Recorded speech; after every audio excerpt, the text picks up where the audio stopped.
ሰላም ጤና ይስጥልን ውድ የቻናላችን ተከታታዮች ፕሮግራማችን ቤተሰቦች ይህ አብዲራዋት ነው።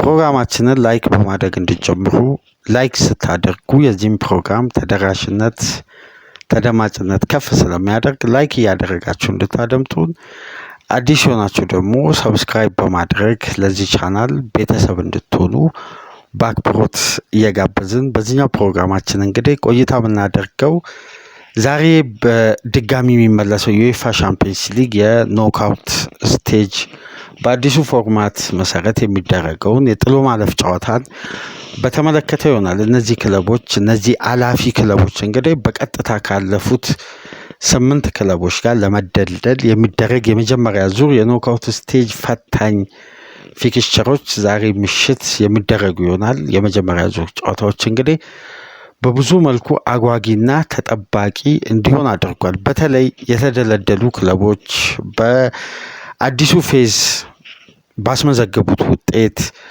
ከነበራቸው በዚህ ውድድር ላይ ትላልቅ ታሪክና የሚያስመዘግቡት በርካታ ድሎችን ከግምት ውስጥ በማስገባት ምናልባት በቀጥታ ወደ ቶፕ 8 ውስጥ መግባት የነበረባቸው ተብለው የሚነሱ ክለቦች ጭምር በኖክአውት ስቴጅ ከውድድሩ ውጪ ሊሆኑ የሚችሉበት እድል አለ። ስለዚህ ይሄ የጥሎ ማለፍ ጨዋታ በእጅጉ ይጠበቃል። የመጀመሪያ ዙር ጨዋታዎች እንግዲህ በትላልቅ ክለቦች መካከል የሚደረገው ዛሬና ነገ ቀጥሎ ይውላል። እነዚህ ጨዋታዎችን በተመለከተ እስቲ አንዳንድ መረጃዎችንና ወቅታዊ የቡድን መረጃዎችን እናነሳና በቀጣይ እንግዲህ ድህረ ጨዋታ ነጥቦችን ከሚመዘገቡ ጨዋታዎች ጋር ነገ በሚኖረን የንጋት ፕሮግራም ላይ የምናነሳ ይሆናል። ነገ በንጋት ፕሮግራም ላይ ከምናነሳቸው ነጥቦች መካከል ወልቭስ ከአርሴናል አንድ ብቸኛ በኤፕሪል 22 ሊደረግ የታሰበ የፕሪሚየር ሊግ ጨዋታ በዌምብሌ ስቴዲየም በሚኖረው ፋይናል ምክንያት በካራቦ ካፕ ማንቸስተር ሲቲ ከአርሴናል የሚያደርጉት ጨዋታን የፊክስቸር ሽግሽግ ተደርጎ አርሴናል ቀደም ብሎ እንዲጫወት ሲቲ ደግሞ ዘግይቶ እንዲጫወት ተደርጎ አርሴናል ነገ ምሽት ከወልቭስ ጋር አንድ የፕሪሚየር ሊግ ጨዋታ ቀደም ብሎ በሊጉ የሚያደርግ ይሆናል። ይህንን በመግቢያነት አንስተን እንግዲህ ዛሬ ከሚጠበቁ ጨዋታዎች መካከል በጊዜ ጋላታሳራይ ከጁቬ የሚያደርጉት ጨዋታ በእጅጉ ይጠበቃል። ሉቺያኖ ስፓሌቲ ያለፈው ሳምንት አወዛጋቢ የሆነ የሴሪያ ጨዋታ አሳልፏል። በጁሴፔ ሜዛ ከኢንተር ሚላን ጋር በነበረው ጨዋታ 3-2 የተጠናቀቀው ባለቀ ሰዓት ፔሮ ዚሊንስኪ ግብ አስቆጥሮ ያሸነፉበት መንገድ ካሉሉ በቀይ ካርድ የወጣበት አሳማኝ ያልሆነው የጁቬ ቀይ ካርድ፣ እነዚህ ጉዳዮች በጣም እያወዛገቡ ነው የሚገኙት። እንደውም የምታስታውሱ ከሆነ ያን ጨዋታ ከተመለከታችሁ ከጨዋታው መጠናቀቅ በኋላ ጆርጂዮ ኬሊኒ አዲሱ የጁቬ ስፖርቲንግ ዳይሬክተር እና ሌሎች ተወካዮች እንግዲህ በከፍተኛ ሁኔታ ዳኛው ላይ ተቃውሞና ትችት እንዲሁም አንዳንድ ያልተገቡ ቃላት ሲጠቀሙ ጭምር የሚያሳዩ ምስሎች ተለቀው ነበር እና በጣም ከፍተኛ ውጥረት የነበረው ጁቬ በጎዶሎ 2-2 ኢንተር ሜዳ ላይ ያሳዩት አስደናቂ ብቃት በሉቺያኖ ስፓሌቲ ውስጥ በጣም የሚደነቅ ፐርፎርማንስ ነበር። በእለቱ በጎዶሎ ያውም ኢንተር ሚላን ሜዳ ላይ አስደናቂ ነበር። ግን ካሉሉ በሁለት ቢጫ ካርድ ከወጣበት ደቂቃ አንስቶ እንግዲህ ኒውሜሪካል አድቫንቴጅ ቢወሰድባቸውም ባደረጉት ተጋድሎ ያ ውጤት አይገባቸውም ነበር። ግን ኢንተር የአሸናፊነቷን ግብ በፖላንዳዊ ዜሌንስኪ ሶስተኛ ግብ አስቆጥረው ጁቬ እንግዲህ ከሽንፈት ነው ዛሬ ወደ ቱርክ ኢስታንቡል ተጉዞ ፈታኙን ከባዱን ስቴዲየም ላይ ጋላታሳራይን የሚገጥም ይሆናል። ይሄ በጊዜ 2:45 የሚደረግ የቻምፒየንስ ሊግ ጨዋታ ነው። ምሽት 5 ሰዓት እንግዲህ የአንድ ሀገር ሁለት ክለቦች ይገናኛሉ። የፈረንሳይ ሁለት ክለቦችን ያገናኘው የኖክአውት ስቴጅ ሞናኮ በሜዳው በመጀመሪያ ዙር ፔዥን የሚያስተናግድ ይሆናል። ይሄም በጣም ፈታኝ በኖክአውት ስቴጅ ላይ የተገናኙ የሁለቱ ቡድኖች የእርስ በርስ ግንኙነት ነው።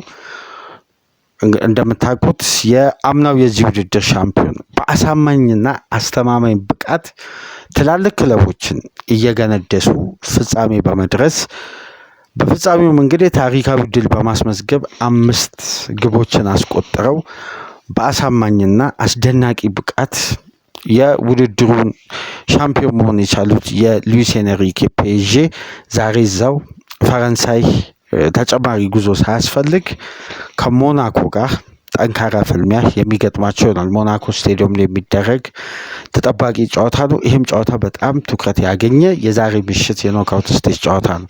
በተጨማሪም እንግዲህ በዘንድሮ በሊግ ፌዝ ላይ ከታዩ ድራማዊ ክስተቶች የመጨረሻ ደቂቃ ግቦች በአንድ የግብ ጠባቂ ግብ የኖክአውት ስቴጅ ቦታን በማግኘት ደግሞ የጆዜ ሞሪኖ ቤኔፊካ ሪያል ማድሪድ ላይ ታሪክ መስራቱ ይታወሳል። ማድሪድን ቶፕ 8 ውጭ ያደረገና ወደዚህ ኖክአውት ስቴጅ ያመጣ። በተቃራኒው ደግሞ ቤኔፊካን ወደ ኖክአውት ስቴጅ ያሳለፈች የግብ ጠባቂው የመጨረሻ ደቂቃ ታምር ነበር። ዛሬ ምሽትም እነዚህ ሁለት ቡድኖች በድጋሚ ተደልድለዋል። የመጨረሻ የሊግ ፌዝ ጨዋታ ያደረጉ ሁለት ክለቦች ጆዜ እንግዲህ የቀድሞ ክለባቸውን ለሁለተኛ ጊዜ በአጭር ጊዜ ውስጥ በሜዳቸው የሚያስተናግዱ ይሆናል። ሌላ ድራማ ሌላ ቲያትር ዛሬ ምሽት ይፈጠር ይሆን እንግዲህ አብረን በጋራ እንመለከታለን። በዛ አስደናቂ አጋጣሚ ግን ታሪክ ሰርተው ቤኔፊካዎች ወደዚህ ደረጃ መብቃታቸው የሚታወስ ነው። በዘንድሮ ሲዝን ከማይረሱ አጋጣሚዎች መካከል ያ ምሽት ለሪያል ማድሪድ በጎ ያልነበረ፣ ለቤኔፊካ ደግሞ ታሪካዊ ምሽት ሆኖ አልፏል። የግብ ጠባቂው የመጨረሻ ደቂቃ ተአምር። በመጨረሻም እንግዲህ ቦሩሲያ ዶርትመንድ በሜዳው አትላንታን ያስተናግዳል። በክለቦች ስታንዳርድ ሳይሆን በሚጠቀሙት የጨዋታ ስታይል ይሄ ጨዋታ ይዘቱ ጠንካራ ነው። የሚያደርጉት የሁለቱ ክለቦች ፉክክር ዶርትመንድ ባለፉት 6-7 ተከታታይ ጨዋታ ያሳየው ኮንሲስታንሲ አትላንታም በሊጉ ጥሩ ፎርም ላይ መገኘቱን ተከትሎ የዚህን ጨዋታ ትኩረት በተለየ ሁኔታ ሲግናል ኢዱና ፓርክ ላይ እንዲጠበቅ አድርጓል። ይሄ የዛሬ የዩኤፋ ሻምፒዮንስ ሊግ ተጠባቂ ጨዋታዎች መካከል የሚደረጉ ናቸው።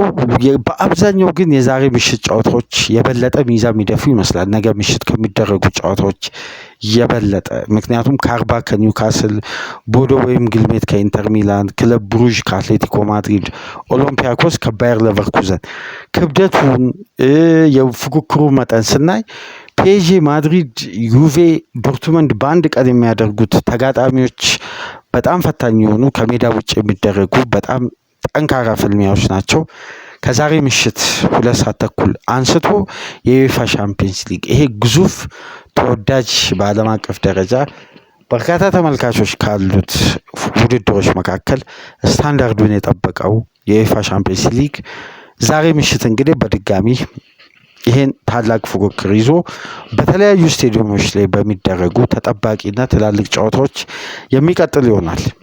ጋላታሳራይ ከጁቬ፣ ቤኔፊካ ከማድሪድ፣ ፒኤስጂ እና ሞናኮ በሞናኮ የሚደረግ ጨዋታ ነው። እንዲሁም ቦሩሲያ ዶርትመንድ ከአትላንታ የዛሬ ምሽት 4ቱ ጨዋታዎች እጅግ ትኩረት ያገኙ ተጠባቂ በዩኤፋ ሻምፒዮንስ ሊግ በኖክአውት ስቴጅ ላይ እነዚህን ታላላቅ ክለቦች እንግዲህ የትኛው ክለብ ከወዱ ከሻምፒዮንስ ሊግ ውድድር ውጭ ይሆናል ወይስ ወደ ቀጣዩ ዙር ተሻግሮ ከቶፕ 8 ክለቦች ጋር በቀጥታ የሚገናኝ ይሆናል ቢለውን እንግዲህ የሚወስኑ ደቂቃዎች ከዛሬ ምሽት ጀምሮ በየስቴዲየሙ የሚጀመር ይሆናል። የዛሬ ምሽቱን ጨዋታ በፕሮግራም ደረጃ በእንዲህ መልኩ አጠር አድርገን ወደ እናንተ ተደራሽ አደረግን። ትናንት በተደረገው ምሽት ላይ የድልድል ማውጣት እንግዲህ የእንግሊዝ ኤፍኤ ካፕ በይፋ ድልድሎች ታውቀዋል። ትላልቅ ክለቦች ከነማን ጋር እንደሚጫወቱ አብዛኛው ትላልቅ ክለቦች እንግዲህ ከሜዳ ውጪ የሚጫወቱ ነው የሚሆነው። ይህንን ተከትሎ እስቲ እነማን ከማን ጋር ተገናኙ የሚለውን በተወሰነ መልኩ እንመልከት።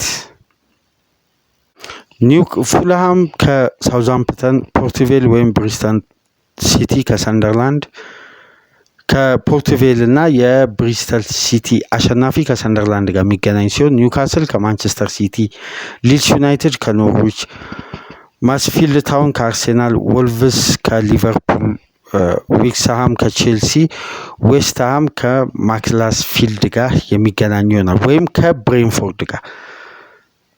እነዚህ የኤፍኤ ካፕ ድልድሎች ትናንትና ይፋ የሆኑ በቀጥታ በአምስተኛ ዙር ላይ የሚገናኙ ይፋዊ ድልድል ነው።